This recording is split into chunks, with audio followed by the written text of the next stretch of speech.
So let's move. Yeah, we should move on because otherwise I'm just gonna keep talking about the third You're bowl. just gonna keep. We're gonna get there eventually. You sit there and you put your hands down and you're gonna say, "Wait for your turn. We'll get there." Okay, I'll be patient. All right. So let's then move to the national team and flip mindset. Right. Not anything about MLS. I'm trying to clear your mind here. No MLS impact. No crossover. Just the men's national team. What does this mean for the national team? Are we instantly going to be worse? Are we going to gradually get worse? Are we going to get better? What would and let's not say just a McKinney move. Let's say it becomes a general trend of maybe not the top of the top, but the certain players maybe on the bubble coming home. I would say I think people will 100% overblow how much of an impact it will have on the players and the team if it did become a trend.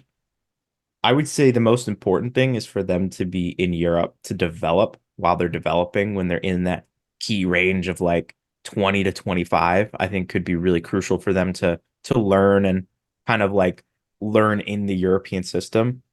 I think if they came over somewhere between like 26 and 30, I really don't think it's the end of the world. Like I understand that like it would be better, obviously, if they were in Europe getting game time with a tougher competition. I think it would still be better for their development. I just think at that point, there's only so much more that you're going to probably develop before you kind of hit your peak. And like, this is the best that I'm going to be able to be. And so I think if they came to MLS in that time, I really don't think it's going to completely shatter the USMNT. Like it's not going to turn the team into like a disaster. We're not going to like fall into like the fourth best team in the region. Like the team will still be fine. They will still be very talented. You could almost make the argument that it'd be good that they're playing in the same league. You can build chemistry from the club level as well, learn how to play with one another. So I think like I don't think it's like the best move. I don't think it's how you're going to maximize your potential with the USMNT, but I also don't think it's the end of the world. The team's going to be ruined if people start coming over to MLS. Because even if some of the bigger guys do, like if Pooley comes over at some point and West comes over and I don't know, Chris Richards comes back, there's still going to be tons of people in Europe. So if the European way is that much better, then there's going to be new guys stepping up to take over those roles if the level of play drops that much from them coming over to MLS. So I think it will be fine. No matter what, it will be fine. The USMNT is not going to fall off a cliff if guys start coming over to MLS. The bigger problem is at the head coach spot. That's the bigger problem, not where the players are necessarily playing. Yeah, it's fair. I think there are valid criticisms, and it's a mindset thing for fans because I think short term it hurts us. I think short term, and not immediate short term, but the next 2 to 5 years, I think it hurts us. However, if it continues to be a trend and the league begins to grow and strengthen as we expect it would, we turn it around and it becomes like I don't want to say Spain or England where all of them play at home, right? But maybe like a Belgium where you've got a decent mix, I think. I haven't really checked the Belgium last time, but one of those sorts of setups where your domestic league is at least producing a level of quality that can compete, right? Now, short term, because you're still going to be transitioning from what we have right now, which I don't disagree with anybody, is a low level comparative to where they could be. I don't think anybody disagrees with that. That little transition period would probably hurt us. However, if we back that with proper spending and the changes that are required to do that, I think long term it's a decent idea. Now the problem is I don't trust anybody in the decision making pool of MLS to do that properly. So is it as and you mentioned this, is it as bad as the second anybody steps foot in MLS, just kick them out completely? No. But I do kind of understand where they're coming from a little bit, but I think it's not online, which shocking I know, is not discussed deep enough, right?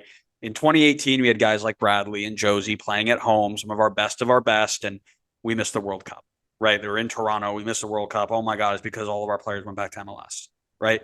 Nowhere in that conversation was the fact that, hey, we have a bunch of 30-year-olds, and then our next best player up is 18 Where's the development over the last decade?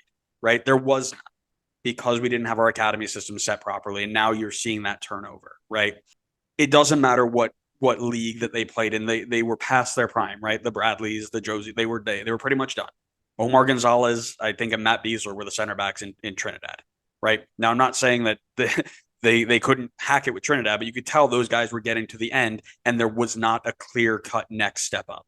That isn't a problem anymore. That will knock on wherever piece of wood I got. Hopefully that will never happen again because we've got our academy setups, we've got players in dual national spots, we've got all these things to prevent that from ever happening again. Flip that. You've also got our neighbors to the south who are paying big money to bring a lot of their national team stars home, which is coinciding with a dip in their national team form. And we're paying bigger money to bring them to the US. Exactly. And is the reason that Mexico's so mid right now because all of their stars are playing at home? No. Once again, where's the development of the Mexican national team? A lot of those guys are not even, and maybe I'm off on this, and I'll hear people tell me that, and I'm okay with that because I don't know much about Liga MX, or the Mexican national team, but those players aren't garnering that sort of interest overseas anymore. They're relying a lot on heavy Mexican American dual nationals to help pick their sides to balance things out. There's a lot more going on than just, oh, they play at home, they suck. Does it have something to do with it in the short term, right? Because it just started doing it, right? Just talked about, sure. But I think there's more than just where you play that comes into why a team is good or bad. But I can hear both sides. I can understand it. Yeah, that's why I feel like when you're developing, it's important at the moment to be in Europe because of the things that you said. Like I just think there's a smaller, or I guess lower ceiling if you were to stay in MLS and develop than if you were to go over to Europe and develop. But at some point, you're getting close to your ceiling. There's just not much more room to grow. I don't think it's the end of the world for them to decide I want to come back home and play. Because this is a different situation than Europe, where let's just say you're Belgian, right? And you played a bit in the Belgian league when you were younger, and then you did really well and you got a move to, let's just say, the French league, Ligue 1. If you wanted to just go take a trip home because you missed home, you could do that in a weekend. They literally border each other. But if you're Weston McKennie and you're over there in Italy, you can't just take a trip home to the US over a weekend. Like it would just be too short of a window and too long of a trip to make just a weekend trip out of it. So I don't think it's like inconceivable that a lot of these guys would want to come back to the US earlier on because maybe they just want to be closer to family and friends back home. I really don't think that's so ridiculous of a thought. And so I wouldn't be surprised if you did see more guys come over when they're, I guess, like a bit younger, maybe around the 28 to 30-year-old range, instead of waiting until they're like 35 to come over and spend the last couple of years of their career. So my question for you then is, what impact does that have on the men's national team? So do you then say, okay, that's fine, take your money, take your family time, take that, but you give up a spot on the national team? Is that something that we should be doing? Do we have enough depth to do that? Like, that's kind of where I think this conversation needs to go. Like, how do we handle something like that as a national team? I mean, I would think you wouldn't necessarily just immediately kick them out of the national team. I would think, if a guy like West came over, he probably is still in the national team until he starts not performing with the national team. And then at that point, you can ask the question of should he still have his spot in the national team? But there's nothing to say that Weston McKennie comes over to MLS and all of a sudden he just loses all ability to have talent. Like his talent's not just going to drain from his body the minute he steps on American soil. Like he will be fine, presumably for the long term. Like I think, and if he did, if his quality dropped, then I genuinely do think we have the depth to swap him out for somebody else. I mean, especially in the midfield, I think there's a lot of that's one of the strongest areas in this national team is the midfield. There's a lot of guys that can play there that aren't getting a lot of minutes. Guys like Johnny and Luca Del Torre. There's a lot of options in the midfield. So if West came over and MLS really truly hurts his quality, then there's a next man up. But I genuinely don't think that he's just going to all of a sudden fall off a cliff if he comes over to MLS. Yeah, I think that's a really fair point. And um, again, that is something that I think people just completely overestimate. Now, again, are you playing against the top level every week? No, you're not, right? And that is one of the things that they're worried about. And that's why I mentioned it's not an immediate short term thing. Like if Tim Ream and Weston McKennie came back right now and then had to go play in the Copa America, nothing changes. 2 years from now, when they're used to playing against homegrown college kids and a This couple San of Jose defense. yeah, exactly, right, then you're going to start to see that dip. Absolutely, right. There's no disagreements with that. That being said, it was not even 2 weeks ago that we just sat here and watched a team that was all over Twitter. Everyone in the starting 11 plays in a top 5 league. Oh my goodness, this is landmark for the U.S. men's national team, and they got walked by Colombia. They were walked. Being in Europe and living in Europe doesn't instantly make you better. Now, do I want everybody to just come back to MLS because that'd be great for all of us fans here? No, right? I want them to be challenging themselves, but there is a case to be made of either moving too early or making the wrong move, right? How many times have we seen a move go from MLS to Europe too early and it fizzles out, or make it the wrong move and it doesn't work, right? Zach Steffen in Man City then goes on loan parade and he falls out, right? Matt Miazga goes to Chelsea. He's on five different countries in 5 different years.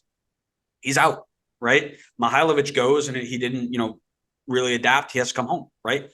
If it's not the right perfect fit, yeah, there's a thing for challenging yourself and being in an environment that is going to push you, sure, but you need one that's going to make you better when it pushes you, not pushes you down, right? And there are players that you can pick out here that are in good spots and bad spots, but it needs to be a more thorough process instead of, oh my god, this guy has been semi decent to good in MLS. Get him into the Netherlands or Belgium's like second division right now. That's not how that's supposed to work, right? Well, I guess let me ask you the flip side question of it, because I think you were following MLS and the national team more than I was during this period of time. But Mm-hmm. are there people you can think of who made the jump maybe too early from Europe back to MLS, would you say? Too early? Yeah. Like, do you think there's somebody who jumped back to MLS or just to MLS the first time and it made them worse and hurt their national team career? Not particularly, no. Because a lot of the guys in the early team were MLS guys anyway, right? There were the odd offs. Again, we're talking about a 2018 team where Josie Altidore's strike partner was Bobby Wood playing in the German second division. That doesn't happen anymore, right? Like that's not our next guy up. So I mean, you think of guys maybe, I can't even say like Clint Dempsey because Clint Dempsey came back to play at Seattle and he was still great for the national team, right? You think of Michael Bradley. Michael Bradley, you can argue the end of his, he was included too long, right? But again, that's not on Michael Bradley. That's on the fact that they couldn't develop players properly, right? They were relying on Mexican dual nationals and European dual, German dual nationals to come in and try and fill spots that weren't working, right? So Josie came back and, Josie was hurt all the time. Josie's the elite USMNT what if, right? What if that dude's completely healthy? Where are we, right? I don't think I can, and again, I can definitely do research and be like, oh yeah, that guy definitely could have done something better. But off the top of my head, no, I can't. Yeah, I'm sure there's people that exist out there that meet that criteria, but like you and I can think of, you know, 5+ people who made the jump over to Europe too early, but it's harder to think of guys who hurt their career doing the other way around. And that's where I feel like if Weston or Pooley come over at some point prior to 2026, I really don't think it's the end of the world for them and for the USMNT. Yeah, correct. And again, I'm not saying like, oh, bring everybody back, right? Yeah, yeah, no, of course not. But there is this conversation, and analysts, I hear them talk about it a lot. And I thought about it after they mentioned it. And as a player, as a coach, and now as a supporter, there's a little bit of truth to it where it's really, really nice to have groups of players playing in really high levels, high leagues, commanding good salaries, and getting good minutes, right? If you looked at the starting 15 of the men's national team, they're not just in top 10 leagues. They're playing and performing in top 10 leagues. That's again, a different level than what we're used to. However, when you take all those players and put them together for 6 games a year, because the other couple of games are rotation January camp and they don't really get to play together as much, it's tough to come together and fight for your team. It's more about individual stuff than it is for the group. And that's not me coming out and being like, oh, nobody cares to play for the men's national team badge because they'd rather play for their club. I'm not saying that, but there is also this idea that they grew up where the whole narrative around them was you need to move to Europe and Europe, Europe, Europe, Europe. So maybe there is that thing in the back of their head that's like, Europe's even better than the national team, where I think in early iterations, it was always the national team is where you want to be. You're going to go through college to play to MLS to get to the national team. That's the goal. Now it's always Europe, Europe, Europe. That'd be interesting to look at. Now I'm not, and again, I'm not saying that's exactly what's happening, but man, that's an interesting thing that kind of just popped into my head. Yeah, I think there's definitely been a shift in that. I feel like where I do think it's a fair statement that you said where it felt like maybe the sentiment was like college to MLS to you're going to make the national team and that's kind of like your peak. That's your peak moment right there.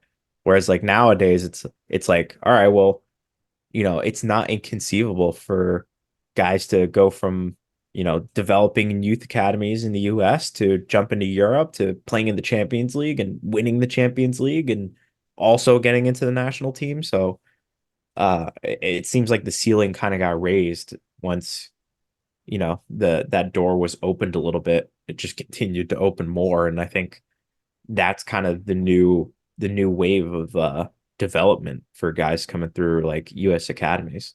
Yeah, it's always the European approach, not the play for your country approach. Because I remember that was the whole thing. You went through ODP, and if you went to ODP, you looked at, you were the local ODP, then you went to regional, then it was state, then it was, bigger and bigger until it's like, oh, you might be in the national team pool. And like that was always the goal. Now, players like me, unfortunately, were overlooked for a number of stupid reasons, but that was always the path, right? And now it's like, oh, we want to get you into a club academy to get you up to a club team that will get you sold to other club teams. The national team is such a quiet. Oh, that could be a really cool episode to dive into the differences between the two.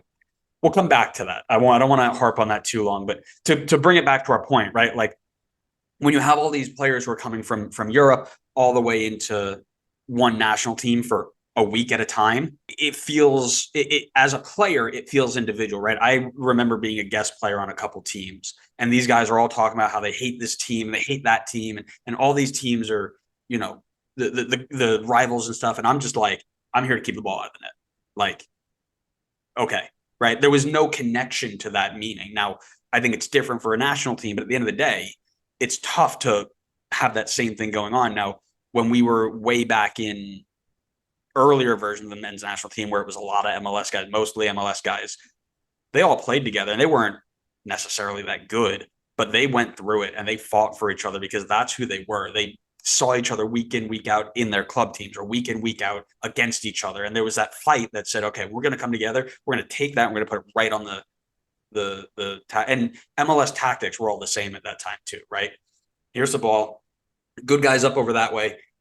Try and kick it to him, and then cool, right? And a lot of the times, those guys were the good guys, right? Where now everybody's got a different style of how they're going to press and how they're going to possess and how they're going to do it. It could be tough for that stuff to mesh. So, would it help to bring them all be a part of it? It might. Yeah, I Again, mean, it's probably a stretch, right?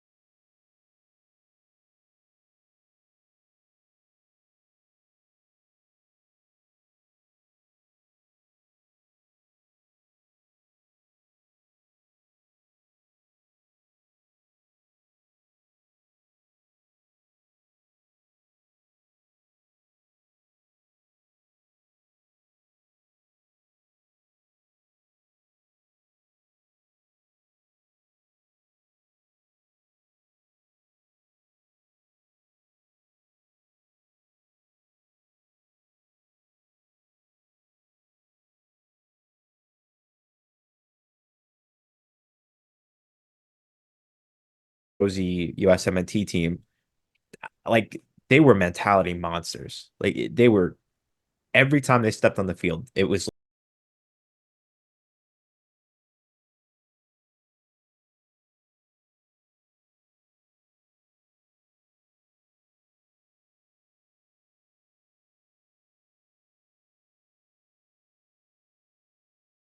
because of what you mentioned. You said a lot of these guys were playing against each other week in, week out.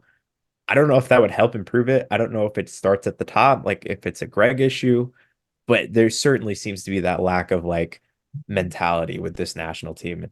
Maybe if they had that, it could take them to the next level and really hit that ceiling that we have been dying to see from this national team. No, 100%, right? End of the day, playing in more difficult environments is going to get you better, right? If you are up to the challenge. However, it needs to be the right place, right? I think that's kind of the thing here now. Again, if a host of them come back, I think MLS needs to change their roster rules to facilitate, like we talk about, like, oh, taking advantage of the Messi era, right? And changing roster. That's not what you need to take advantage of if you're trying to do both. You need to take advantage of, if these guys are going to come back, you need to be able to allow teams to surround them with other players at that level so we can start competing with other teams, right?